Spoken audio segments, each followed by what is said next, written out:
2 கொரிந்தியர் 3:18 சொல்லுது, மகிமையின் மேல் மகிமை அடைந்து மறுரூபமாக்கப்படுகிறோம் அப்படின்னு இருக்கிறது. இந்த மகிமையின் மேல் மகிமை அடைந்து மறுரூபமாக்கப்படுதல் என்றால் என்ன? மறுரூபம் ஆகணும்னா கண்டிப்பாக இந்த வசனம் சொல்லுது மகிமையின் மேல் மகிமை அடையணும். உங்களுக்கு எல்லாருக்கும் தெரியும், கிறிஸ்து வரும்போது நாம் மறுரூபமாக்கப்பட்டு அவரோடு கூட இருக்க போகிறோம். அப்படிதான் வசனம் சொல்லுது.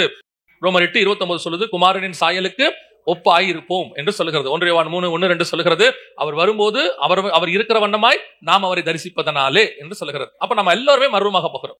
மறுரூபமாய் எப்படி ஆக போகிறோம்? கிறிஸ்துவினுடைய சாயலுக்கு ஒப்பாய் மாற போகிறோம். அப்படி இருக்கும் பொழுது அப்படி ஆகிறதுக்கு என்ன அப்படின்னு கேட்டீங்கன்னு சொன்னா, மகிமையின் மேல் மகிமை அடைந்து மறுரூபமாக்கப்படுகிறோம். வெறும் ஆரம்ப ஸ்டேஜ்ல இருக்கிறவங்க அப்படியே மறுரூபமாய் போயிருவோம் அப்படின்னா அப்படி அல்ல. வசனம் சொல்லுது மகிமையின் மேல் மகிமை அடைய வேண்டும் என்று சொல்லி. அப்போ அடுத்த ஸ்டேஜுக்கு நான் மாறிக்கொண்டே போகணும். ஸ்பிரிச்சுவலி சொல்றேன். அப்படி அடையும் போதுதான் ஒரு இடம் இருக்கிறது, நான் மறுரூபமாகி அவரை தரிசிக்கிற இடத்துக்கு நான் போகிறேன். இப்போ உதாரணமாக நம்ம எப்பவுமே ஒரு கம்பாரிசன் இருக்கிறது. நம்ம எல்லாருமே பரலோகத்துக்கு பிரயாணப்பட்டு கொண்டிருக்கிறோம். அதனுடைய அடையாளமாகத்தான் கானான் பிரயாணத்தை வேதம் சொல்லுகிறது. எங்கிருந்து? எகிப்திலிருந்து அவர்கள் நடத்தி கொண்டு வருகிறார்கள். எகிப்திலிருந்து நடத்தி கொண்டு வரும்பொழுது ஒவ்வொரு கேட்டகரி பீப்புளாக இருக்கிறார்கள் அந்த இடத்துல. அதுல மிக முக்கியமான ஒரு 3-4 கேட்டகரி மக்கள் இருக்கிறார்கள். அந்த ஸ்டேஜை அடையறதுக்கு நாம் என்ன அடைய வேண்டும், எப்படி நாம் போய் மறுரூபமாகிற இடத்துக்கு வரணுங்கிறத அந்த பிரயாணத்திலிருந்து தான் நாம் இன்னைக்கு பார்க்க போகிறோம். யாத்ராகமத்தின் புஸ்தகம் 6ஆம் அதிகாரம் 26வது வசனத்தை வாசிங்க பார்க்கும். யாத்ராகமம் 6:26 வாசிங்க. அணியா எகிப்து தேசத்திலிருந்து நடத்தி கொண்டு போவதற்கு கர்த்தரால் கட்டளை பெற்ற ஆரோனும் மோசையும் இவர்களே ஒரு பெரிய கூட்டத்தை ஆரோனும் மோசையும் நடத்தி கொண்டு போகிறார்கள். இந்த கூட்டம் எங்க போகணும் அப்படின்னு கேட்டீங்கன்னா, கானான் தேசத்துக்கு போகணும். எகிப்து தேசத்திலிருந்து நடத்தி கொண்டு பாலும் தேனும் ஓடுகிற தேசத்துக்கு போகணும். அதே மாதிரிதான் நாம் இப்பொழுது இந்த உலகம் என்கிறதான எகிப்திலிருந்து, பாவம் என்கிற எகிப்திலிருந்து புறப்பட்டு பிரயாணப்பட்டு பரம கானான் என்று சொல்லக்கூடிய பரலோகத்துக்கு போகணும். அப்படி புறப்பட்டு போகக்கூடியதான அணியாய் புறப்பட்டு போகிறார்கள். அதான் நீங்க பாத்தீங்கன்னா பேட்ச் அப்படின்னு நம்ம சொல்றோம் இல்லையா, பார்ட்டாக அப்படின்னு சொல்லுவோம். அதே மாதிரிதான் இன்னைக்கு பல தரப்பட்ட இடங்களிலிருந்து, உலகத்திலிருந்து, சபைகளிலிருந்து ஜனங்கள் புறப்பட்டு பரலோகராயத்துக்கு பிரயாணப்படுகிறார்கள். அப்படி பிரயாணப்படுகிறதான இந்த குரூப்ல, ஹெவனுக்கு போகக்கூடியதான இந்த குரூப்ல நாம் எந்த லெவல்ல இருக்கிறோம்? இப்ப உங்களுக்கு எல்லாருக்கும் தெரிஞ்ச ஒரு விஷயம் தான், புறப்படும் போது 6 லட்சம் புருஷர்கள் புறப்பட்டார்கள் வேதம் சொல்லுது. கானான்ல இருந்து புறப்படும் போது 6 லட்சம் புருஷர்கள் போட்டார்கள். ஆனால் புறப்பட்டவங்கள்ல போய் சேர்ந்தது 2 பேர் தான், யோசுவாவும் காலேபும் தான் போய் சேர்ந்தார்கள். மற்றபடி புறப்பட்டு போனதுல மோசே, ஆரோன் உட்பட யாருமே கானானுக்குள்ள போகல. வழியிலே பிறந்தவர்கள் தான் அங்கே போனார்கள். புறப்பட்டவர்களில் 2 பேர் தான் போனார்கள். அப்ப இந்த பிரயாணத்துல எடுத்துக்கிட்டீங்கன்னா, புறப்படும் போது இடத்துல ஆவரேஜ் பாத்தீங்கன்னா 6 லட்சம் புருஷன்ல 2 பேர் தான் போயிருக்கான்னு இருக்குது. ரேஷியோ பாத்தீங்கன்னா 0.00 போகுது. அதுக்கப்புறம் நடுவில் பிறந்தாங்க, அவங்க எல்லாம் போனாங்க, ஒரு பெரிய கூட்டம் ஆர்மி உள்ள போச்சு, அதெல்லாம் ஓகே தான். புறப்பட்ட அந்த கூட்டத்துல பார்த்தா 2 பேர் தான். அப்ப இவங்க எல்லாம் போகாம போனதுக்கு என்ன காரணம்? இதுல ஏன் இதெல்லாம் நடந்திருக்குது? அப்போ இந்த மறுரூபமாகுதல், ஹெவனுக்கு போகுதல், கானானுக்குள்ளே பிரவேசித்தல் அப்படிங்கிறதுக்கு நம்முடைய ஸ்டேஜ் என்ன அப்படின்னு சொல்லி பார்த்தா, இந்த 6 லட்சம் புருஷர்கள், மனைவிகள், பிள்ளைகள் எல்லாரும் புறப்பட்டாங்க. இவர்களில் பெரும்பான்மையானவர்கள் எப்படிப்பட்டவர்களாக இருந்தார்கள்? வாசிங்க. யாத்ராகமத்தின் புஸ்தகம் 32ஆம் அதிகாரம் 6வது வசனத்தை வாசிங்க. யாத்ராகம் 32:6 வாசிங்க. மறுநாள் அவர்கள் அதிகாலையில் எழுந்து சர்வாங்க தகன பலிகளை இட்டு சமாதான பலிகளை செலுத்தினார்கள். பின்பு ஜனங்கள் புசிக்கவும் குடிக்கவும் உட்கார்ந்து, இது ஒரு வகையான பேட்ச். இதான் பெரும்பான்மையான பேட்ச். போன கூட்டத்துல பெரும்பான்மையான கூட்டம், லேவி கோத்திரத்தை தவிர பெரும்பான்மையான கூட்டம் எப்படிப்பட்டதாக இருந்துச்சு அப்படின்னு கேட்டீங்கன்னா, புசிக்கவும் குடிக்கவும் உட்கார்ந்து விளையாடவும் எழுந்திருச்சார்கள். ஆனா அந்த வசனம் என்ன சொல்லுது? அதிகாலையில் எழுந்து சர்வாங்க தகனி பலிட்டு சமாதான பலிகளை செலுத்தினார்கள். அப்படின்னா என்ன அர்த்தம்? அவன் செய்ய வேண்டியதான ஸ்பிரிச்சுவல் ஆக்டிவிட்டிஸ்ல கரெக்டா இருக்கான். அவனுடைய ஸ்பிரிச்சுவல் ஆக்டிவிட்டி எப்படி இருக்குது? கரெக்டா இருக்கு. சர்ச்சுக்கு போறது, தசமாங்காணிக்கெல்லாம் கொடுக்கறது, அப்புறம் வந்துட்டு ஞாயிற்றுக்கிழமை ஆராதனைக்கு வர்றது, எல்லாம் கரெக்டா இருக்கு. ஆனால் அவங்ககிட்ட இன்னும் ஒண்ணு இருக்கிறது, புசிக்கவும் குடிக்கவும் உட்கார்ந்து விளையாடவும் எழுந்திருச்சார்கள். இவனுடைய இதென்ன? நான் கரெக்டா காலையில எழுந்திருச்சு ஜோம் பண்ணிட்டேங்க, அதுக்கப்புறம் ஃபுல்லா டிவி பார்ப்பான். நான் காலையில எழுந்திருச்சு பைபிள் வாசிட்டேங்க, அதுக்கப்புறம் உட்காந்து அவன் பாட்டு அவனுடைய உலக பிரகாரமான காரியங்களை ஈடுபட்டு இருப்பான். என்ன கேட்டு பாருங்க, காலையிலேயே ஜோம் பண்ணிட்டேன், நான் காலையிலேயே பைபிள் வாசிட்டேன், அவ்வளவுதான். அவனுடையதான ஆவிக்குரிய கடமை முடிஞ்சிருச்சு. அது முடிச்சாச்சுன்னா என்ன வேணாலும் செய்வான். அதோட அர்த்தம் என்ன? இவன் ரிலிஜியஸ், இவன் ஒரு மத ரீதியான ஆளை ஒழிய ஸ்பிரிச்சுவல் கிடையாது, ஆவிக்குரியவன் கிடையாது, இவனுக்குள்ள மாற்றம் கிடையாது. கானானுக்கு போக வேண்டியவன் வழியில உட்கார்ந்துட்டான்னு இருக்குது வசனம். அவர்கள் புசிக்கவும் குடிக்கவும் உட்கார்ந்து, எதுக்குடா எழுந்திருச்சான்னு பார்த்தா விளையாட எழுந்திருக்கலாம். எழுந்திருச்சவன் கானானுக்காக போறதுக்காக எழுந்திருக்கல, விளையாட எழுந்திருச்சார்கள். பிரயாணம் பண்றவங்க உட்காரக்கூடாது. பெரிய விஷயம் ஆண்டவர் பைபிள்ல போய் பாருங்க. ஆண்டவருக்கு பிடிக்காத ஒரு விஷயம் வழியில படுத்து தூங்குறது. அது ஜெயில தூங்கினாலும் பிடிக்காது, போட்ல தூங்கினாலும், கப்பல்ல தூங்கினாலும் பிடிக்காது, அல்லது வந்துட்டு சூரச்செடிக்கு கீழே தூங்கினாலும் பிடிக்காது. உடனே ஆளை விட்டு எழுப்பிடுவார் ஆண்டவர். இமிடியேட்டா ஜெயில தூங்கினா தூதனை விட்டு எழுப்பிடுவார் பேதுருவ, அல்லது கப்பல்ல தூங்கினா யோனாவை எழுப்பி விட்டுருவாரு. சூரச்செடிக்கு கீழே தூங்கினா அங்க எலியாவை எழுப்பி விட்டுறார் தூதரை விட்டு. அவருக்கு பிடிக்காது. அவர் அர்த்தம் என்ன? அவர் சொல்ற வார்த்தை என்ன? நீ பண்ண வேண்டிய தூரம் வெகு அதிகம், பிரயாணம் தூரம். நாம் ஒரு பிரயாணத்தில் இருக்கிறோம், கானானுடைய பிரயாணத்தில் இருக்கிறோம், பரலோக பிரயாணத்தில் இருக்கிறோம். நடுவுல நாம படுத்து தூங்குறதோ அல்லது விளையாடுறதுக்கோ இங்க நேரம் இல்லை. ஸ்பிரிச்சுவலி இங்க நாம் போய் கொண்டிருக்கிறோம். அதுவும் இந்த காலம் கடைசி காலம், முழுக்க முழுக்க ஸ்பிரிச்சுவலாக மட்டும் திங்க் பண்ண வேண்டிய காலம். காரணம் என்னன்னா, எந்த நிமிஷமும் கர்த்தருடைய வருகை இருக்கும் நம்ம எதிர்பார்க்கிறோம். மறுரூபமாக வேண்டியவங்க இப்போ உலகத்துக்கு பின்னால போய் உட்காந்துக்கிட்டு புசிக்க குடிக்க ஜாலியா இருந்துகிட்டு கேட்ட பாருங்க, நான் சர்ச்சுக்கு கரெக்டா போயிடுவேன். அவங்க சொல்றது கரெக்டா சர்ச்சுக்கு போயிடுவேன். ஒரு வாரம் கூட சர்ச்சு நான் மிஸ் பண்ணதில்ல. அதுக்கப்புறம் நீங்க சொல்லி பாருங்க, கிறிஸ்துமஸ்க்கு வந்துருவேன், நியூ இயர்க்கு வந்துருவேன், ஈஸ்டருக்கு வந்துருவேன், எல்லாம் கரெக்டா இருக்குது. அப்புறம் அவ்வளவுதான், வேற என்ன இருக்குது? அவர்களுக்குள்ள அந்த கானானை பத்தின பாரம் இல்லை, அந்த பிரயாணத்தை பத்தின பாரம் இல்ல. ஜாலியா இருக்கலாம், எப்படி முடியுதுனே தெரியாது. வனாந்தரத்துல ஜாலியா இருக்கலாம். பல நேரங்களிலே நாம் போக வேண்டிய டெஸ்டினேஷனுக்கு போயிட்டு தான் மத்த வேலையை செய்யணும். நடுவுல அப்படியே டைவர்ட் ஆகி மத்த காரியங்களை ஈடுபடுறது, அப்படியே போறது. ஸ்பிரிச்சுவலி இது மிகப்பெரிய தப்பு. இன்னைக்கு பிசாசு அந்த காரியத்தை செய்யறான். நீ பண்ண வேண்டிய ஜபத்தை பண்ணிடு, வாசிக்க வேண்டிய பைபிளை வாசித்து, போக வேண்டிய சர்ச்சு போயாச்சு. மத்தபடி என்னென்ன செய்ய, என்னென்ன பண்ணணும், வீடியோ கேம் சொல்லியானமா, இல்ல ஃப்ரெண்ட்ஸோட போய் அரட்டடிக்கணுமா, இல்ல உலக பிரகாரம் என்ன பண்ணுமா, அதெல்லாம் செய்ய. என்ன கேளு, நான் கரெக்டா இருக்குங்க சர்ச். இதை வைத்துக் கொண்டு இந்த தப்பை மறைக்கிற கூட்டம் ஒண்ணு இருக்கிறது.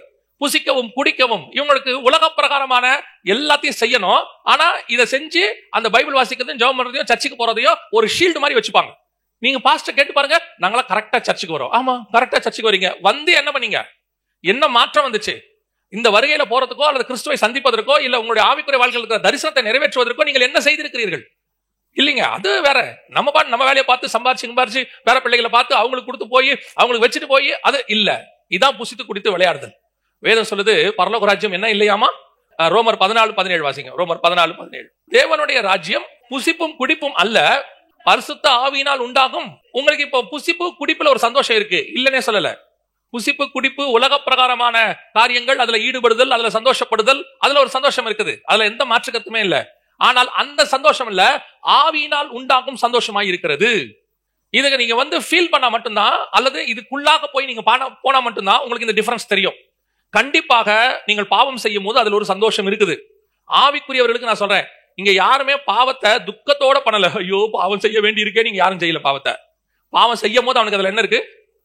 அதுல ஒரு சந்தோஷம் இருக்கு. செஞ்சு முடிச்சுட்டா அவனுக்கு துக்கம் இருக்குது. செஞ்சு முடிச்ச பிறகு ஒரு குற்ற உணர்வு வருது, ஐயோ நான் பாவம் செஞ்சுட்டேன்னு. ஆனா செய்யும் போது அதுல என்ன இருக்கு? அவனுக்கு ஒரு சந்தோஷம் இருக்கு. இது மாம்சத்தினால் உண்டாகிற சந்தோஷம். ஆனா வசனம் சொல்லுது ஆவியினால் உண்டாகும் சந்தோஷமா இருக்கிறது. புசிப்பினாலும் குடிப்பினாலும் வரக்கூடிய சந்தோஷம் அல்ல, உலகத்துல நீ அனுபவிக்கிறதுனால வரக்கூடிய சந்தோஷம் அல்ல. உலகத்துல நீ என்னென்னலாம் ஜாலியா இருக்குதோ ஆனா பாவம் இல்ல. நிறைய பேருக்கு தான் ஒரு பிரச்சனை இருக்குது. இப்ப நான் சொல்லக்கூடியது பாவத்தினால் வரக்கூடிய சந்தோஷங்கிறது வேற. நீங்க கர்த்தருடைய சித்தத்தை செய்யாம வேற ஒரு சித்தத்தை செய்றீங்கல்ல, அப்பவும் அதுல ஒரு சந்தோஷம் இருக்குது, அதுவும் இருக்கு. ஆனால் தேவ சித்தத்தை செய்யும் போது ஒரு சந்தோஷம் இருக்குல்ல, அதுக்கு இது ஈக்குவல் ஆகாது. புரியுதா? நீங்க அதை ஃபீல் பண்ண மட்டும் தான் புரியும். உதாரணமா யாராவது நம்ம கூட ஸ்பிரிச்சுவலி தான் சொல்றேன், காலையில பேசினாங்கன்னா பேசாம இருந்தாங்கன்னா நமக்கு துக்கமா இருக்குது இல்லையா? காலையில இருந்து போன் வரல, நான் வந்து என்ன வச்சு சொல்றேன்னு வச்சுக்கோங்களேன். யாராவது நம்ம கூட பேச வேண்டியவங்க காலையில பேசல, நம்ம கொஞ்சம் துக்கமா இருக்குது. ஐயோ ஏன் பேசல, எதனால பேசல அப்படின்னு துக்கமா இருக்குது. ஒரு நாள் அப்படி ஒரு காரியம் நடக்கும்போது காலையில் எழுந்திரிச்சு பைபிள் வாசிக்கிறேன். வாசிக்கும் போது நான் சகரியா புஸ்தகம் வாசிட்டு இருக்கிறேன். வாசிக்கும் போது அதுல கர்த்தர் இதுவரைக்கும் வாசிக்கும் போது கிடைக்காத ஒரு ரெவலேஷன் ஒண்ணு அதுல கொடுக்குறாரு. அதை வாசிக்கும் போது ஆண்டவர் ஒரு வெளிப்பாடு கொடுக்குறாரு.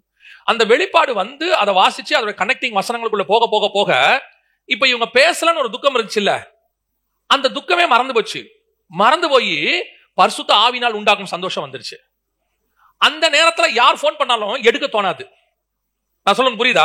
அந்த போன் பண்ணும் போது ஒரு சந்தோஷம் இருக்கு, இவங்க போன் பண்றாங்க பேசணும், சந்தோஷம் இருக்கு. அந்த சந்தோஷத்தை விட இந்த வேதத்தை வாசிக்கும் போது, தியானிக்கும் போது, ஒரு வெளிப்பாடு கிடைக்கும் போது, ஜபத்துல இருக்கும் போது, ஆவியில நிரம்பும் போது, ஆவியானவர் உன்னோடு கூட பேசிக்கிட்டு இருக்கும் போது அதே சந்தோஷம் கொடுக்கக்கூடிய போன் வந்தாலும் நீ எடுக்க மாட்டீங்க. ஏன்னா அதை விட மேலான சந்தோஷம் இதுதான். அதுதான் ஆவியினால் உண்டாகிற சந்தோஷம். இந்த சந்தோஷம் இருக்கிறவனுக்கு புசிப்பும் குடிப்பும் சந்தோஷமாக இருக்காது. இந்த சந்தோஷம் இருக்கிறவனுக்கு எழுந்து விளையாடுறது சந்தோஷமாக இருக்காது. இந்த சந்தோஷத்தை அனுபவிக்காதவனுக்கு தான் இது சந்தோஷமா இருக்கும். திருப்பி சொல்றேன், இது பாவம் அல்ல, புசித்து குடிக்கிறது பாவம் அல்ல. ஆனா இதை விட மேலான சந்தோஷத்தை அனுபவிக்க வேண்டிய நீங்கள் அதை அனுபவிக்காமல் இதை சந்தோஷமாக நினைக்கிறீங்களே, அதுதான் பாவமாக மாறுகிறது. கர்த்தர் உங்களுக்கு பரிசுத்த ஆவியினால் உண்டாக்குற சந்தோஷம் இருக்கு, அது எதனால வராது? புசிப்பினாலும் குடிப்பினாலும் வராது. உலக பிரகாரமாக எந்த சந்தோஷத்தினாலும் அந்த சந்தோஷம் உங்களுக்கு வரவே வராது. அது பரிசுத்த ஆவியினால் உண்டாக்குற சந்தோஷம். இந்த ஜனங்களிடத்தில் காரணம் என்ன? இவர்கள் அந்த சந்தோஷத்துக்கு போகவே இல்லை.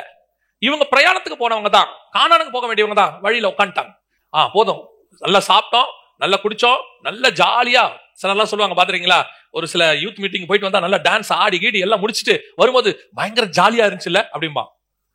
இதுல ஒரு சந்தோஷம் இருக்கு தானே, அவனுக்கு அதுல சந்தோஷம் இருக்குல்ல. ஆனா அதே நேரத்துல சில மிஷனரி மீட்டிங்ஸ் அந்த மாதிரிலாம் போயிட்டு வரும்போது அவன் தன் வாழ்க்கையை கர்த்தருக்கு ஒப்பு கொடுத்திருப்பான். ஆனா அழுது ஒப்பு கொடுத்திருப்பான், உடஞ்சு ஒப்பு கொடுத்திருப்பான். ஆனா அவனுக்குள்ள ஒரு சந்தோஷம் இருக்கும் அன்னைக்கு. அந்த சந்தோஷம் இந்த சந்தோஷம் ஆகாது. நான் சொல்றது உங்களுக்கு புரியுதா? இதுதான் ஆவியினால் உண்டாகிற சந்தோஷம். இந்த சந்தோஷத்துக்குள்ள நீங்க போனீங்கன்னா தான் பரலோக ராஜ்யம் நெருக்கமாக இருக்கிறது. அதான் பைபிள் சொல்றது, பரலோக ராஜ்யம் புசிப்பும் குடிப்பும் அல்ல, ஒரு கூட்டம் புசித்து குடித்து விளையாட தொடங்கினார்கள். இப்ப வாசிங்க 1 கொரிந்தியர் 10 வசனத்தை வாசிங்க. அப்படி இருந்தும் அதிகமான பேர்களிடத்தில் தேவன் பிரியமாய் இருந்ததில்லை. அப்படின்னா என்ன அர்த்தம்? இந்த ஜனங்களை இவர் தான் அழைச்சார்.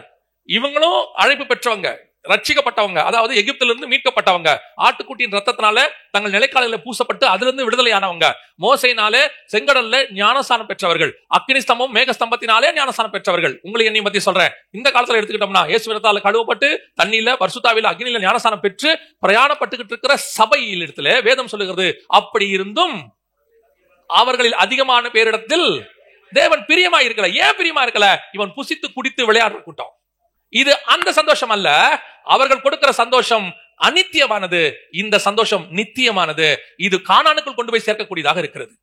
இந்த சந்தோஷத்தை அனுபவிக்க முடியும். அதனால இதை விரும்பாம புசிச்சு குடிச்சு அப்படியே போகிற கூட்டத்தை ஆண்டவர் சொல்றாரு, அநேக இடத்துல அவர் பிரியமா இருக்கவில்லை. அவர் அழைச்ச ஜனம் தான், அவர் அபிஷேகிச்சவங்க தான், அவருக்கு அவர் நாமத்தில் ஞானஸ்தானம் எடுத்தவங்க தான், அவருக்காக பிரயாணப்படுறவங்க தான். ஆனா வேதம் சொல்றது கர்த்தர் என்ன செய்யலையா? பிரியமா இல்ல. நம்ம மேல கர்த்தர் பிரியமா இருக்கிறாரா? இன்னைக்கு நம்முடைய ஆவிக்குரிய நிலைமை என்ன கூட்டத்தில் நாம் இருக்கிறோம்? புசித்து குடித்து விளையாடுற கூட்டத்தில் இருக்கிறோம். இன்னைக்கு அதான் இருக்கு. நிறைய சர்ச்சை தான் போயிட்டு இருக்கு. நல்லா ஜாலியா சாப்பிட்டு ஒரு சர்ச்சினாலே நல்லா ஜாலியா இருக்கிற இடமா மாறிக்கிட்டு இருக்குது. நான் சொல்றேன், சர்ச் என்பது ஜாலியா இருக்கிற இடம் இல்ல, சர்ச் என்பது மகிமையினால் நிறைந்திருக்கிற இடம். அது உள்ள ஒரு சந்தோஷம் இருக்கு, அதை அனுபவிக்கிற இடம். அல்லேலூயா. இரண்டாவது ஒரு கூட்டம் இருக்கு, அதுலயே வாசிங்க. யாத்ராகமத்தின் புஸ்தகம் 24 1 வசனத்தை வாசிங்க பார்ப்போம். பின்பு அவர் மோசேயை நோக்கி, நீயும் ஆரோனும் நாதாபும் அபியூவும் இஸ்ரவேலின் மூப்பரில் 70 பேரும் கர்த்தரிடத்தில் ஏறி வந்து தூரத்திலிருந்து பணிந்து கொள்ளுங்கள். இது பாருங்க, இப்ப இந்த புசித்து குடித்து இருக்கிற கூட்டத்துல இருந்து ஒரு கூட்டத்தை கர்த்தர் என்ன செய்யறாரு? டிஃபரன்ஷியேட் பண்ணி எடுக்கிறார். அதாவது வேறுபாடு உள்ள வாழ்க்கைக்கு கொண்டாடுறார். நீங்க எல்லாம் அதுல இருந்து புறப்பட்டு நீங்க ஒரு 70 பேர் வந்துருங்க. யார் வரணும்? ஆரோன், நாதா, அபியூ, மோசே, அதோட கூட ஒரு 70 பேர். நீங்க என்ன பண்ணுங்க? இந்த புசித்து குடித்து விளையாடுற கூட்டத்துல என்ன செஞ்சிருங்க? இவங்களை ஒரு 70 பேரை செலக்ட் பண்ணிருப்பா, இவங்க தனியா எடுத்துருட்டார். ஆனா சொல்லிட்டு ஒரு கமா ஒண்ணு போடுறாரு பாருங்க. திருப்பி வாசிங்க அந்த வசனத்தை. பின்பு அவர் மோசேயை நோக்கி, நீயும் ஆரோனும் நாதாபும் அபியூவும் இஸ்ரவேலின் மூப்பரில் 70 பேரும் கர்த்தரிடத்தில் ஏறி வந்து, எங்க இருந்து? கீழே இருக்கிற கூட்டத்துல இருந்து நீங்க என்ன செஞ்சிருங்க? கொஞ்சம் மேல ஏறி வந்துருங்க. கர்த்தரிடத்தில் ஏறி வந்து, ஏன் அந்த தூரம்ன்ற வேர்டு இருக்குது? அடுத்த வசனம் வாசிங்க. மோசே மாத்திரம் கர்த்தரிடத்தில் சமீபித்து வரலாம், அவர்கள் சமீபித்து வரல் ஆகாது. ஏன்? டிஃபரன்ஷியேட் பண்ணிட்டாரு, வேறு பிரிச்சுட்டாரு. அந்த 6 லட்சம் புருஷர் பிரயாணப்பட்டவங்களை புசித்து குடித்து விளையாடுற கூட்டத்துல இருந்து ஒரு கூட்டத்தை டிஃபரன்ஷியேட் பண்ணிட்டாரு. 70 பேரை செலக்ட் பண்ணு, ஒரு 3 பேரை செலக்ட் பண்ணு அப்படின்னு சொல்லிட்டாரு. ஆனா கொஞ்சம் டிஸ்டன்ஸ்ல நிக்க சொல்லு, அவங்க ரொம்ப கிட்ட வர வேணாம்னு சொல்லுங்கிறாரு. சமீபித்து வரலாகாது. இதுல என்னங்க ஒரு பாகுபாடு இருக்குது? நீங்க தானே வேறு பிரிச்சீங்க, நீங்க தானே தனியா கொண்டு வர சொன்னீங்க. அதுவும் ஏரிவான்னு சொல்றீங்க. சமபூமியில இருந்து ஏரிவானா கொஞ்சம் ஆவிக்குரிய ஸ்டாண்டர்ட் மேல போது, வளர்ச்சி அடையுது, ஆண்டவர் வேறு பிரிக்கிறார். ஆனால் ஏன் சமீபித்து வரலாகாது? இங்கதான் அடுத்த ஒரு காரியம் இருக்கிறது. இவங்களும் ஒரு உதாரணத்துக்கு நான் சொல்றேன், விசுவாசி கூட்டம் இதுக்கு முன்னாடி இருந்தது. நம்ம அத்தனை பேருமே விசுவாச கூட்டம். அந்த விசுவாச கூட்டத்துல இருந்து கர்த்தர் கொஞ்சம் வேறு விரிக்கிறார். அது ஊழியத்துக்கோ அல்லது ஒரு கனமான காரியத்துக்கோ தரிசனத்துக்கோ ஏதோ ஒண்ணுக்கு கர்த்தர் என்ன பண்றாரு?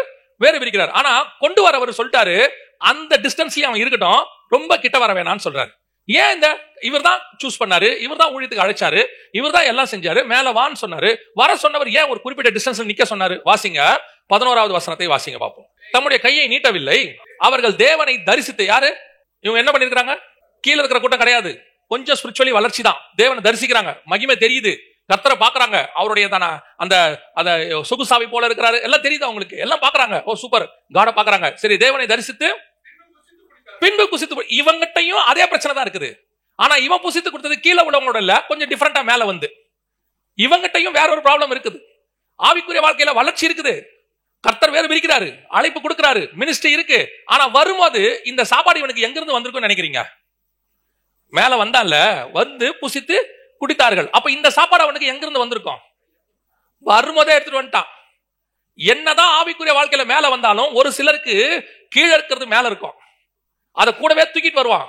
அதனால ஆண்டவர் திருப்பி சொல்வாரு, எல்லாவற்றையும் விட்டு என்னை பின்பற்றி வா. பழையவைகள் எல்லாம் ஒழிந்து போயின, ஆனா ஒரு சிலர்கிட்ட இன்னும் பழசு இருந்துட்டே இருக்கும். என்னதான் ராகேல் என் தகப்பன் வீட்டில் எனக்கு பங்கில்லைன்னு சொல்லிட்டு யாக்கோபோட கிளம்பி கானானுக்கு வந்தாலும் தகப்பன் வீட்டு சொருபாங்க ஒண்ணு இருக்கும் உள்ளுக்குள்ள, அந்த கூடாரத்துக்குள்ள ஒண்ணு இருக்கும். இவனை கர்த்தர் கையை நீட்டி கூப்பிடுறாரு, வா மேல வா, இந்த 70 பேரை கூப்பிடு அப்படிங்கிறாரு. ஆனா சொல்லிட்டாரு, அவனை கிட்ட வர சொல்லாத, அவனை அங்கேயே நிறுத்துங்கிறாரு. ஏன் வர சொல்லிட்டீங்க? நிறுத்திங்க. அவனுக்குள் இன்னும் கீழே இருக்கிற சாப்பாடும் கீழே இருக்கிற குடியும் இருக்கு, இன்னும் அந்த ஆகாரம் இவங்கிட்ட இருக்குது. இதுதான் இங்க பிரச்சனை. ஊழியத்துக்கு அழைச்சாரு அல்லது உங்களை வந்து தனிப்பட்ட ஒரு ஆவிக்குரிய வாழ்க்கைக்கு ஒரு தரிசனத்துக்கு கர்த்தர் கூப்பிடுறாருன்னு வச்சுக்கோங்களேன், உங்ககிட்ட இருக்க கூடாததுன்னு ஒண்ணு இருக்குது. இருக்கிறது வேற, இருக்க கூடாதுன்னு ஒண்ணு இருக்கு. அந்த விஷயத்துல எலிசா தி பெஸ்ட். எலியா போய் கூப்பிடுவாப்ல, சால்வையை போட்டு வான்னு சொல்லி கூப்பிடுவாப்ல. கூப்பிட்ட உடனே அவன் அடுத்து சொல்ற வார்த்தை என்ன இருக்குன்னா, கொஞ்சம் இருங்க, எங்க தாய் தகப்பனை போய் வணங்கிட்டு வரேன்பா. ஆனா அந்த வேலையை அவன் செய்யவே மாட்டான். என்ன பண்ணுவான் தெரியுமா? நேரம் ஓடி போய் ஏறு மாடு அடிச்சு ஏற உடைச்சு அந்த நெருப்புல மாட்டை வேக வச்சு எல்லாருக்கும் விருந்து போட்டு வந்துருவான். அதோட அர்த்தம் என்னன்னா, இனி நான் திரும்பி வருவதற்கு இங்க எனக்கு ஒன்றும் இல்லைன்னு அர்த்தம். எல்லாருக்கும் ஒரு ஏர் மாடு கொடுத்தாங்க, நான் என் ஏர் மாடு ஓட்டிக்கிட்டு இருந்தேன்.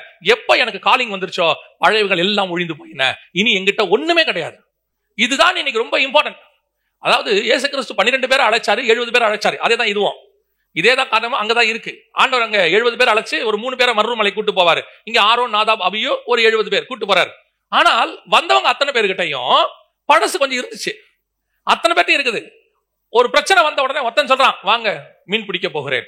மிச்சம் பேர் சொல்றான், நானும் கூட வருகிறேன். அப்ப இவன் ஒரு நாளும் அந்த மீன் பிடிக்கிறது மைண்ட்ல இருந்துட்டே இருக்கு. பிரச்சனை ஆச்சுன்னா மீன் பிடிக்க போயிடலாம். நான் இந்த ஊழியத்துக்கு வரும்பொழுது ஆண்டவர்கிட்ட ஒன்று கேட்டேன். யூகேல இருந்து வரும்பொழுது, ஆண்டவரே நான் வேலையை விட்டுட்டு அவர் வர சொல்றாரு, நான் வரேன், விசா மட்டும் எக்ஸ்டெண்ட் பண்ணிக்கிறேன். அப்போ ஒரு ஐடியா கொடுத்தாரு, நீ போ விசா என்ன பண்ணிக்கோ, எக்ஸ்டெண்ட் பண்ணிட்டு போ, நாளைக்கு ஏதாவது நீ என்ன பண்ணிடலாம், இங்க வந்துடலாம். அப்போ விசா எக்ஸ்டெண்ட் பண்ணணும். விசா எக்ஸ்டெண்ட் பண்ணணும்னா எனக்கு கொஞ்சம் பேர் தெரியும், வச்சு பண்ணிடலாம் ஈஸியா. அப்ப விசா எக்ஸ்டெண்ட் பண்ணணும். லிட்டரலா பரிசுத்த ஆவியானவர் சொல்றாரு, விசாவை நீ எக்ஸ்டெண்ட் பண்ண கூடாதுங்கிறார். விசா என்ன செய்யக்கூடாது? எக்ஸ்டெண்ட் பண்ண கூடாது. அப்படியே நீ போ, நான் இந்த தேசத்துக்கு உன்னை ஊழியத்துக்கு கூட்டிட்டு வருவேன், ஆனா நீ இந்த விசா எக்ஸ்டெண்ட் பண்ணாதன். சரின்னு சொல்லிட்டு விசா எக்ஸ்டெண்ட் பண்ணல, வந்தாச்சு. எங்க வந்தா 11 மாசம் ஊழியம் கிடையாது, ஒண்ணுமே கிடையாது. ஏன்னா யாருமே தெரியாது, எங்க போறது தெரியாது, எப்படி ஸ்டார்ட் பண்றது தெரியாது, எதுவுமே தெரியாது. ஏன்னா ஊழியத்தினுடைய பேக்ரவுண்ட்ல இருந்து வரல. எங்க போய் கேட்கறது, யாரை ஸ்டார்ட் பண்றது ஒண்ணுமே புரியல. ஆண்டவர் மட்டும் நடத்திட்டு இருக்கிறாரு. அந்த 11 மாசம் கிட்டத்தட்ட ஒரு 2-3 தடவை நினைச்சேன், பேசாம திரும்பி போயிடலாமோ. ஏன்னா இங்க இருந்த பிரச்சனைக்கு, இங்க நடந்த காரியங்களுக்கு அப்போ திரும்பி போறதுக்கு என்கிட்ட வழி இல்லை. ஏன்னா என்ன இல்ல, விசா இல்ல. விசா இருந்துச்சுன்னு வச்சுக்கங்க, ஆட்டோமேட்டிக் என்ன ஆயிரும், டிக்கெட்டை போட்டு போயிட்டே இருப்போம், ஜெபத்தோட போயிருப்போம். கர்த்தர் கிருபையா கூட்டு போனாரு, நம்ம திருப்பி ஆண்டவர் ஜெபத்தோட கூட்டு வருவார்னு போயிருவோம். அந்த சோர்ஸ் இல்லாம இருக்குல்ல, அதுதான் ரொம்ப இம்பார்ட்டன்ட். பழசு எல்லாத்தையும் ஒழிச்சிடணும். அப்படி மேல வரும்போது ஆண்டவர் சொல்றாரு, அவன் கிட்ட வர வேணான்னு சொல்லி, அவன் வரான், வரும்போதே கீழ இருந்து மூட்டை முடிச்சு கட்டிட்டு மேல வரான், கீழ இருந்து எடுத்துக்கிட்டு வரான். அதனாலதான் சில நேரங்களிலே கர்த்தர் நம்மளை எடுத்து வல்லமையாய் பயன்படுத்த முடியாமல் போகிறது. கர்த்தர் எடுத்து நம்ம கிட்ட கொடுக்குற தரிசனத்தை நிறைவேற்ற முடியாம இருக்கு. சில நேரங்களில் கர்த்தர் உங்களுக்கு தரிசனத்தை கொடுக்குறாரு, வாக்குத்தத்தம் பண்றாரு, அப்படி செய்வேன் இப்படி செய்வேன்னு சொல்றாரு. ஆனா அவர் செய்ய முடியாம இருக்கிறதுக்கு இன்னும் உங்ககிட்ட கொஞ்சம் இருக்கு ஏதோ. அது போனா தான் அதை செய்ய முடியும். அது போகாம அதை உங்களை வச்சு ஆண்டவர் செய்யவே முடியாது. இப்ப யோசிச்சு பாருங்க, இவன் பெரிய ஆச்சரியம் என்னன்னா, அந்த வசனம் திருப்பி வாசிங்க, 11வது வசனம். அவர் இஸ்ரவேல் புத்திரருடைய அதிபதிகள் மேல் தம்முடைய கையை நீட்டவில்லை, அவர்கள் தேவனை தரிசித்து பின்பு புசித்து குடித்தார்கள். தேவனை தரிசிச்சுட்டா அவன் கான்செப்ட் முடிஞ்சிருச்சு. மோசேவும் யோசுவாவும் அங்க நிக்கிறாங்க. இவன் பாட்டு ஆட்டோமேட்டிக்கா, ஏன் எங்களை நீங்க கூட்டு போல, இன்னும் நான் ஏன் என்ன மேல நீங்க கூட்டிட்டு போல, நீங்க 2 பேர் மட்டும் மேல போறீங்களே, என்ன அர்த்தம்? அவன் கேட்கவே இல்லை அவங்கள பார்த்து. இவன் இதோடு கூட என்ன ஆயிட்டான், சாட்டிஸ்ஃபைட். இந்த அளவு அவங்களுக்கு நான் பரவாயில்ல, அந்த 6 லட்சம் இருக்காங்களே அதுல நான் சூஸ் தெரியுமா அவனுக்கு, கர்த்தர் எங்களைத்தான் மேல வர சொன்னாரு. இந்த ஒரு சாட்சியை வச்சுக்கிட்டே அவன் 40 வருஷம் ஓட்டிடுவான். தெரியுமா உங்களுக்கு? இந்த ஒரு சாட்சியை வச்சு என்ன பண்ணிடுவான், 40 வருஷம் ஓட்டிடுவான். யார் தெரியுமில்ல, நாங்கெல்லாம் 6 லட்சத்துல கண்டெடுக்கப்பட்டவங்க. கர்த்தர் எங்களைத்தான் மேல வர சொன்னாரு. மேல போய் என்னடா பண்ண, ஆண்டவரை தரிசிச்சோம், அப்புறம் என்னாச்சு, கீழே வந்துட்டோம். அவ்வளவுதான். இவன் லைஃபோடைய மொத்த சாட்சியுமே இவ்வளவுதான். இதை ஒன்ன வச்சுக்கிட்டே 40 வருஷம் ஓட்டிடுவான். ஆனா இவன் கானானுக்கு போக மாட்டான். அதான் பிரச்சனை. அழியிற கூட்டத்துல இவனும் இருப்பான். ஒரு நாள் இவன் அந்நிய அக்கினியா கொண்டாந்துருவான், நாதாப் அபியூவா மாறிடுவான், அந்நிய அக்கினி உள்ள வந்துடும். ஆரோன் ஒரு நாள் மரிச்சு போவார். இந்த கூட்டம் கானானுக்கு போகாது. காரணம், they are satisfied. அவங்க எந்த லெவல்ல வளர்றாங்களோ அந்த லெவலோட திருப்தி. உங்களுக்கு சொல்லுகிறேன், இந்த பூமியில ஆவிக்குரிய வாழ்க்கையில ஊழியத்துல உங்களுக்கு திருப்தின்னு ஒண்ணு வந்தா நீங்கள் சாக போகிறீங்க. ஸ்பிரிச்சுவலா திருப்தி மட்டும் வரவே கூடாது. போதுமென்ற மனதனுடைய தெய்வ பக்தியை மிகுந்த ஆதாயம் எதுல தெரியுமா, கர்த்தர் கொடுக்கறது இல்ல. ஆனா நான் இன்னும் உம்மை பார்க்கணும், நான் இன்னும் உம்மை பார்க்கணும், உம்முடைய மகிமையை பார்க்கணும், இன்னும் மகிமையின் மேல் மகிமை அடைந்து இன்னும். அதான் மோசையோட பயங்கரமான ஸ்பெஷாலிட்டி. முதல்ல எடுத்த உடனே மோசே முச்சடியில் ஆண்டவரை பார்த்துறாரு. அதுவே இருக்கிறதுல டாப் மோஸ்ட். அந்த மகிமையை பார்க்கறதே டாப் மோஸ்ட். ஆனா திருப்பி திருப்பி திருப்பி ஆண்டவரை கேட்டுக்கிட்டே இருப்பாரு, நான் இன்னும் பார்க்கணும் ஆண்டவரே, இன்னும் பார்க்கணும் ஆண்டவரே, இன்னும் உங்களை தரிசிக்கணும் ஆண்டவரே. இந்த கான்செப்ட் தான் கர்த்தர் எதிர்பார்க்கிற கான்செப்ட். நம்ம கிட்ட இருக்குதா? இல்ல ஒரு இடத்துல திருப்தி ஆயிட்டோமா? இல்ல ஒரு இடத்துல போதுன்ற இடம் வந்துருச்சா? இது வரைக்கும் நல்லா இருக்கு, இப்படியே போட்டா போதும். எந்த ஒரு விஷயமும் கர்த்தர் கொடுக்கிறாருன்னா முடிக்கிறதுக்கு கொடுக்கல, தொடங்கறதுக்கு கொடுக்குறாரு. அடுத்த லெவலுக்கு போறதுக்கு தான் கொடுக்குறாருன்னு அர்த்தம். எங்களுக்கு பைபிள் காலேஜ் கொடுத்தாரு. அந்த கன்ஸ்ட்ரக்ஷன்லாம் முடிச்சுட்டு அந்த வாசல்ல நின்று அப்படி பார்க்கும்போது ஆல்மோஸ்ட் முடிஞ்சிருச்சு, அப்பாடா ஒரு வேலை முடிஞ்சு அப்படின்னும் போது ஆவியானவர் என்ன உணர்த்தினது, முடியல, இனிமேல் தான் தொடங்க போகுது. இங்கிருந்து செய்யற ஊழியத்துக்கான இன்ஃப்ராஸ்ட்ரக்சர் இது. இன்ஃப்ராஸ்ட்ரக்சர் நீ சாட்டிஸ்ஃபை ஆயிட்டீங்கன்னா அதோட அங்க உட்காந்துருவோம். அதுக்கப்புறம் அங்க என்ன நடக்காது? ஊழியம் நடக்காது. நம்ம வாழ்க்கையில பிரயாணப்பட்டுக்கிட்டே இருக்கணும். உட்காந்து புசிக்க குடிக்க நேரம் அல்ல. அது எந்த ஸ்டேஜ்லயும் கீழே உட்காந்து புசிச்சு குடிச்சாலும் தப்புதான். ஒரு படி கொஞ்சம் மேல போய் ஆவிக்குரிய வாழ்க்கையில உட்காந்து புசிச்சு குடிச்சாலும் தப்புதான். உட்கார்றதுக்கு வேலையே இல்ல. எப்போ உங்களுக்கு சேர் போட்டு ஏலி மாதிரி உட்காரணும்னு முடிவு வருதோ ஒரு நாள் மல்லக்க விழுவீர்கள் என்று அர்த்தம். நல்ல போராட்டத்தை போராடினேன், ஓட்டத்தை முடித்தேன். எங்க முடிக்கணும்? ஹெவன்ல முடிக்கணும். இங்க உட்காரக்கூடாது சாட்டிஸ்ஃபை ஆகி. அப்ப பரவாயில்ல, ஒரு 50 வயசு 60 வயசுக்கு ஓடிட்டோம், கொஞ்சம் எல்லாம் ரெடி ஆயிருச்சு, ஒரு சர்ச்சுக்கு கட்டியாச்சு, பசங்களுக்கு கல்யாணம் பண்ணியாச்சு, பேர பிள்ளைகளை பார்த்தாச்சு, இனி கர்த்தர் கூப்பிடும்போது போக வேண்டியதான். சோதரம் சோதரம் சோதரம்னு காலங்காத்தால ஈஸி சேர்ல உட்கார்ற வேலை நமக்கு இல்லவே இல்லை. அப்படி நீங்க ஒரு வாழ்க்கையை விரும்புனீங்கன்னா நீங்கள் புசித்து குடித்து உட்கார ஆரோனின் கூட்டம்னு அர்த்தம், நாதாப் அபியூன் கூட்டம்னு அர்த்தம். எங்களுடைய வேலை இன்னும் பிரயாணப்பட்டு மேலே போகிறோம். வாசிங்க யாத்ராகமத்தின் புஸ்தகம் 24ஆம் அதிகாரம் 13-14 வாசிங்கள். அப்பொழுது மோசே தன் ஊழியக்காரனாகிய யோசுவாவோடே எழுந்து போனான். மோசே தேவ பர்வதத்தில் ஏறி போகையில் அவன் மூப்பரை நோக்கி, நாங்கள் உங்களிடத்தில் திரும்பி வருமட்டும் நீங்கள் இங்கே எங்களுக்காக காத்திருங்கள். ஆரோனும் ஊரும் உங்களிடத்தில் இருக்கிறார்கள். ஒருவனுக்கு யாதொரு காரியம் உண்டானால் அவன் அவர்களிடத்தில் போகலாம் என்றான். இவங்க இன்னும் மேல போறேன்றாங்க. நாங்க இன்னும் கொஞ்சம் எங்க போறோம்? மலைக்கு போறோம், உச்சிக்கு போறோம்ன்றாங்க. ஒருத்தனாவது நானும் வரேன்னு கேட்டானா? யாராவது கேட்டானா? இன்னும் நீ இன்னும் மோசே யோசுவா மட்டும் கூட்டு போற, ஏன் எங்களை கூட்டிட்டு போல கேட்டானா? அவன் ஒரு ஆசையாவது பட்டானா? இப்ப பாருங்க, எலியா மேல போறாரு, எலிசாவுக்கு மேல போக முடியாதுன்னு தெரியும். ஆனா ஒரு ஆசைப்பட்டாரு. என்ன ஆசைப்பட்டாரு? உங்ககிட்ட இருக்கிறது 2 மடங்கா வரணும். ஒரு ஆசை. என்னங்க யோசுவா மட்டும் கூட்டு போறீங்களே, மோசே தானே ஆண்டவர் கூப்பிட்டாரு, யோசுவாவை கூட்டு போறீங்களே, எங்களையே கூட்டு போல, எந்த கேள்வியாவது கேட்டானா? அவன் புசித்து குடித்து சந்தோஷமா இருக்கான், அவ்வளவுதான். பரவாயில்ல, நீங்க போறீங்களா? ஆமா, நாங்க போயிட்டு பின்னாடி வரோம், போயிட்டு வாங்க, நாங்க வெயிட் பண்றோம். என்ன பண்றீங்க? நாங்க சாப்பாடு கட்டு வந்துடும், கட்டி முடிச்சு எல்லாம் புளியோதரை இருக்கு, அப்புறம் நாளைக்கு தேங்காய் சாதம் இருக்குது, நாளைக்கு மாங்காய் சாதம் இருக்குது, நீங்க வர வரைக்கும் நாங்க வெயிட் பண்றோம். 40 நாள் ஆகும், 40 நாளுக்கு சாப்பாடு இருக்கு, டோன்ட் வரி. நாங்க சாப்பிட்டு சும்மா தெம்பா இருக்கிறோம். அப்போ நீங்க மேல வரத பத்தி அது நீங்களே போங்க. அதுக்கு மேல ஒரு குரூப் ஆசையே படாது, ஸ்பிரிச்சுவலி வளரணும்னு ஆசையே இருக்காது. இப்ப அடுத்த ஒரு குரூப் இருக்கு. இந்த கூட்டத்தோட உட்கார்ந்தீங்கன்னா நீங்களும் ஒரு நாள் புசித்து குடித்து சாட்டிஸ்ஃபை ஆகி இவன் கூட செத்து போயிருவீங்க நீங்க. இப்ப மோசே சொல்றாரு, அந்த வசனம் 14 வாசிங்க. அவன் மூப்பரை நோக்கி, நாங்கள் உங்களிடத்தில் திரும்பி வருகிற வரைக்கும் ஏன் யோசுவா கூட போனா? இதான் அடுத்த ஸ்டேஜ். 70 பேர் அங்க இருந்தாச்சு. மோசே மேல போறாரு. போகும்போது ஏன் யோசுவா கூட போனா? ஏன் மோசே யோசுவா பார்த்து சொல்லல நீ இங்கேயே இரு அப்படின்னு சொல்லவே இல்லை. இப்போ எலியாவை சொல்லும் போது, எலிசாவை பார்த்து சொல்லும் போது நீ ஏன் என்னை பின்பற்றி வருகிறாய், உனக்கு என்ன வேணும்னு கேட்ட மாதிரி மோசே யோசுவா பார்த்து என்ன செய்யல? அந்த கேள்வி கேட்கவே இல்லை. என்ன பண்றாரு? நாங்கள் திரும்பி வருகிற வரைக்கும் அப்படின்னா என்ன அர்த்தம்? நாங்க 2 பேரும் போறோங்கிறது கன்ஃபார்ம் ஆயிருச்சு. யாரு கன்ஃபார்ம் ஆயிருச்சு? மோசேக்கு கன்ஃபார்ம் ஆயிருச்சு, யோசுவா கன்ஃபார்ம் ஆயிருச்சு. கர்த்தரும் தடுக்கல, இவனுங்களும் கேட்கல, யோசுவாவும் போயிட்டே இருக்கிறார் கூட. அப்ப இந்த இன்னொரு கூட்டம் இருக்கு. அது மோசேக்கு மட்டுமான இடம் இல்ல, யோசுவாவும் கூட போலாம். உங்க கூட இன்னொருத்தன் டிராவல் பண்ணுவான், அதான் இம்பார்ட்டன்ட். உங்க கூட இன்னொருத்தன் என்ன செய்வான்? டிராவல் பண்ணுவான், இன்னும் மேல வருவான். யார் வருவா தெரியுமா? உங்கள் தரிசனத்தை நிறைவேற்றக்கூடிய ஒருத்தன் மட்டும்தான் உங்களோட கூட டிராவல் பண்ணவே முடியும். அது எப்படிங்க யோசுவா டிராவல் பண்றது? தரிசனத்தை நிறைவேற்றவன் எங்களுக்கு புரியலையே அப்படின்னா, இப்ப கொஞ்சம் அந்த வசனம் வாசிங்க, உங்களுக்கு ஈஸியா புரியும். யாத்ராகமத்தின் புஸ்தகம் 3ஆம் அதிகாரம் 8-10 வசனம் வாசிங்க. யாத்ராகமம் 3ஆம் அதிகாரம் 8-10 வாசிங்க. அவர்களை எகிப்தியரின் கைக்கு விடுதலையாக்கவும் அவர்களை அந்த தேசத்திலிருந்து நீக்கி கானானியரும் ஏத்தியரும் எமோரியரும் பெரிசியரும் ஏவியரும் எபூஷியரும் இருக்கிற இடமாகிய பாலும் தேனும் ஓடுகிற நலமும் விசாலமுமான தேசத்தில் கொண்டு போய் சேர்க்கவும் இறங்கினேன்.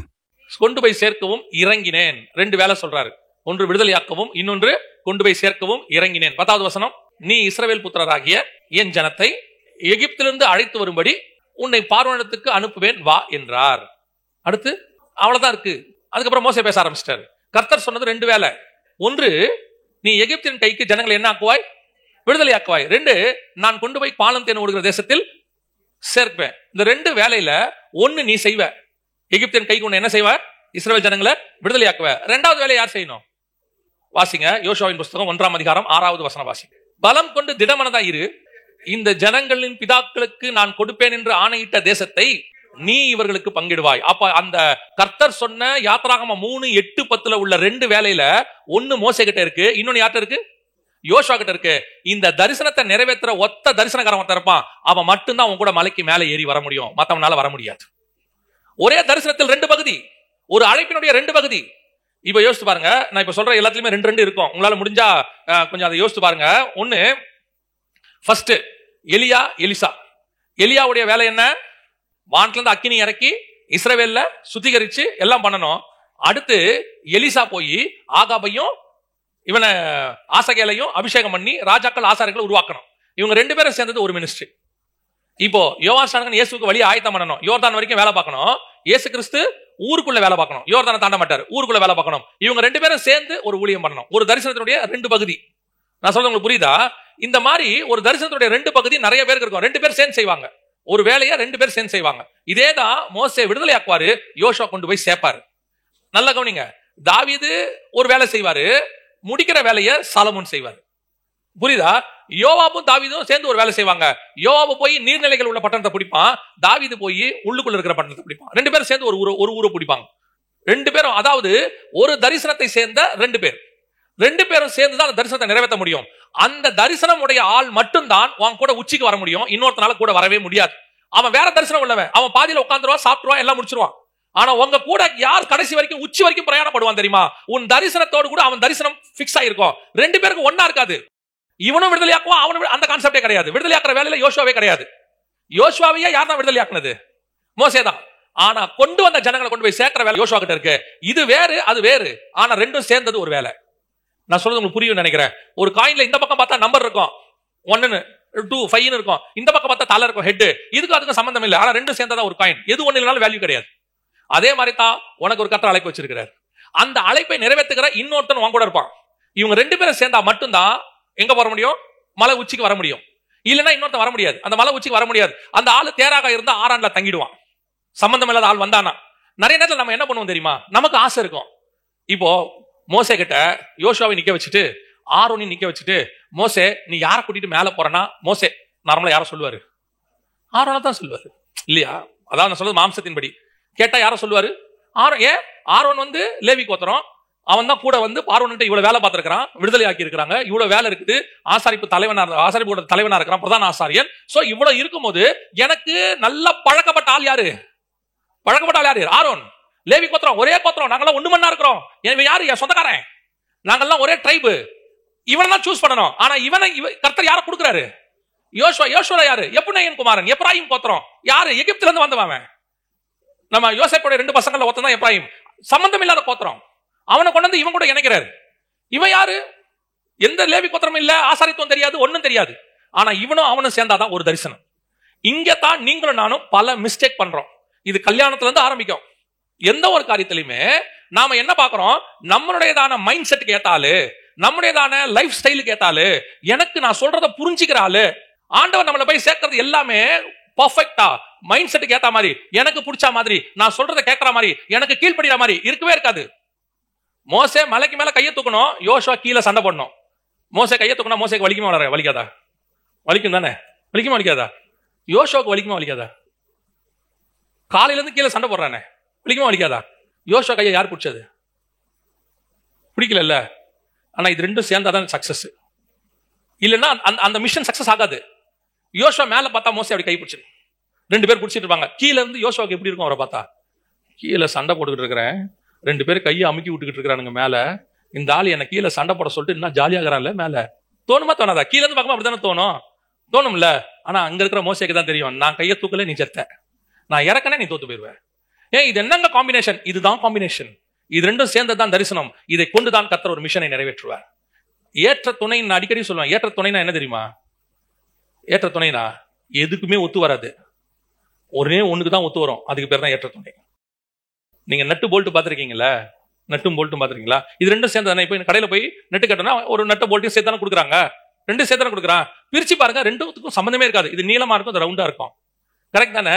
இது வேற, அது வேறையா இருக்கும். ஆனா இது 2ம் சேர்ந்து ஒரு மறையில ஏறும், ஒரு பர்பஸ்க்காக இருக்கும். அதுக்கு பேர் தான் ஏற்ற துணை. இது கரெக்டா பார்க்கணும். இல்ல எனக்கு நீட்டா இருக்கிற மாதிரி என் நட்டும் இன்னொன்னு நீட்டா தான் இருந்தாதான் நாங்க ஒண்ணு மண்ணா போனா 2 நீட்டிட்டு தான் நிக்கணும், வேலையே செய்ய முடியாது. புரியுதா? கப்பும் சாசனம் பாருங்க, இது இப்படி இருக்கும், இது வெர்டிகலா இருக்கும், இது ஹரிசாண்டலா இருக்கும். சரியா? ரெண்டுத்துக்கு நடுவுல சின்ன ஒரு கர்வ் ஒன்று இருக்கும். அதுல வச்ச உடனே கப்பு நிக்கும். இது ரெண்டும் சேர்ந்து ஒரு ஆள் டீ குடிக்கிறதுக்கு உதவணும். ரெண்டும் சேர்ந்து என்ன செய்யணும்? டீ குடிக்க உதவணும். ஆண்டவர் உனக்கு கொடுக்கக்கூடிய யோசுவா உனக்கு ஏற்றவனா இருக்க மாட்டான், ஏற்ற ட்ரைபா இருக்காது, நீ நினைக்கிற மாதிரி இருக்க மாட்டான். யோசேக்கு கிட்டத்தட்ட 80 வயசு. யோசுவாக்கு என்னன்னு தெரியாது. இவ்வளவு 2 பேரும் சேர்ந்து ஒரு வேலை, நான் சொல்றது ஒரு வயோதிபனும் ஒரு யங்ஸ்டரும் சேர்ந்து செய்யற மாதிரி கூட இருக்கும். ஆனால் அதுதான் தேவ திட்டம்.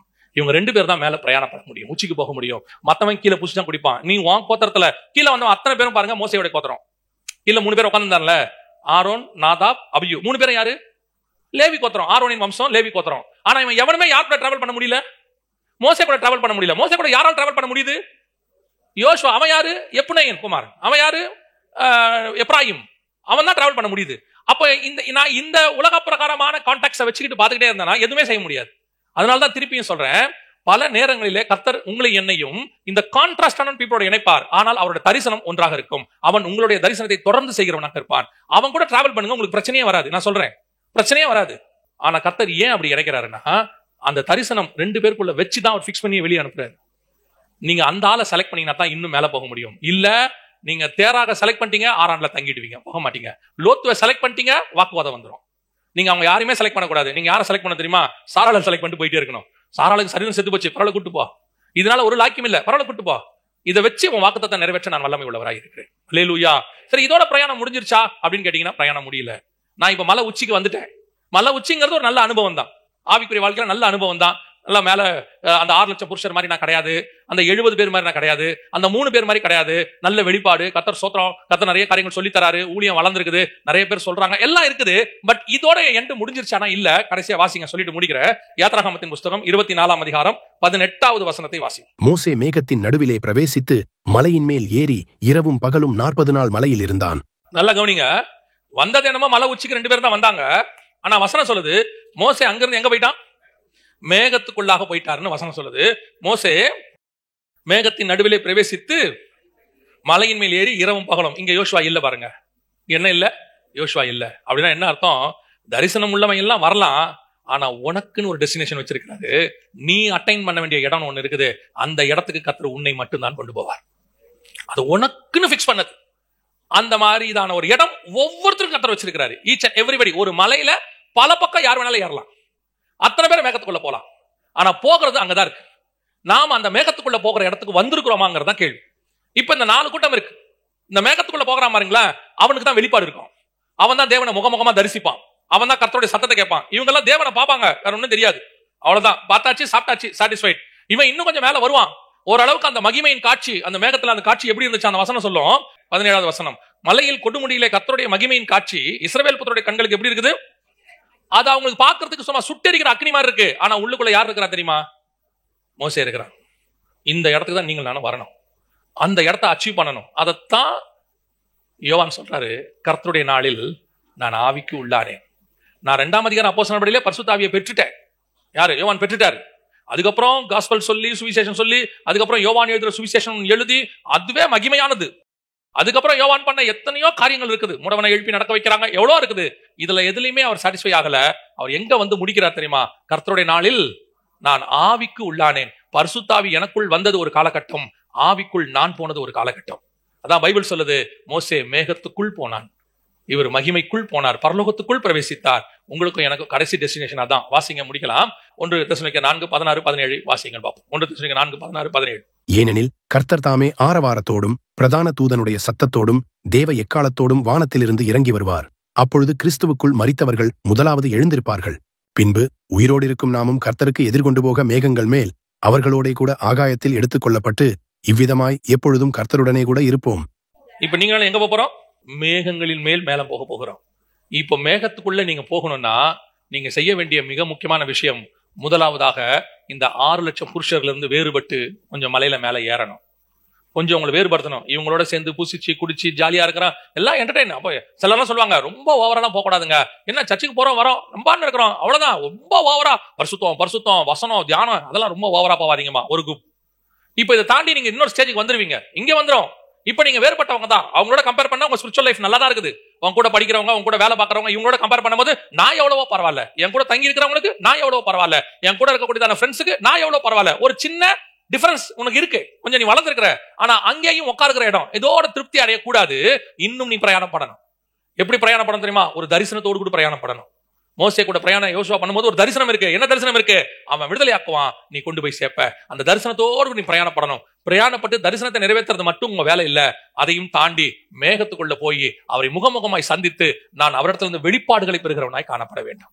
இப்ப மோசையோட வேலை முடிஞ்சிருச்சு, ஜனங்களை விடுதலை ஆக்கியாச்சு, இதோட பினிஷ் பண்ணிடலாம்ல. யோசுவா அப்பயே அபிஷேகம் பண்ணி யோசுவா அவன் வேலையை பாருன்னு சொல்லிடலாம்ல. ஆனா இல்ல, யோசுவா வேலை இன்னும் தொடங்கல. ஆனா மோசே தன் வாழ்க்கையை இன்னும் முடிக்கல. இன்னும் மேல போனோம், இன்னும் மேல போனோம், இன்னும் மேகத்துக்குள்ள போனோம். இதுதான் உங்களுக்கும் எனக்குமான வாஞ்சையாக இருக்கணும். போதும் என்ற மனது இதுக்கு வரவே கூடாது. நான் போய் அவரை தரிசிக்கிற வரைக்கும், அவர் வரும்போது அவரை தரிசிக்கிற வரைக்கும் நான் இன்னும் மேல ஏறிக்கொண்டே இருப்பேன். இன்னும் போவேன், இன்னும் போவேன். ஆண்டவரை கேட்கணும், இன்னும் நான் உம்முடைய மகிமையை பார்க்க வேண்டும். இந்த அனுபவம் தான் உங்களை கொண்டு போய் எங்க நிறுத்தம் தெரியுமா? கடைசியா மேகத்தின் மேல் நிறுத்தி பரலோகத்துல கொண்டு போய் சேர்க்கும். அல்லேலூயா.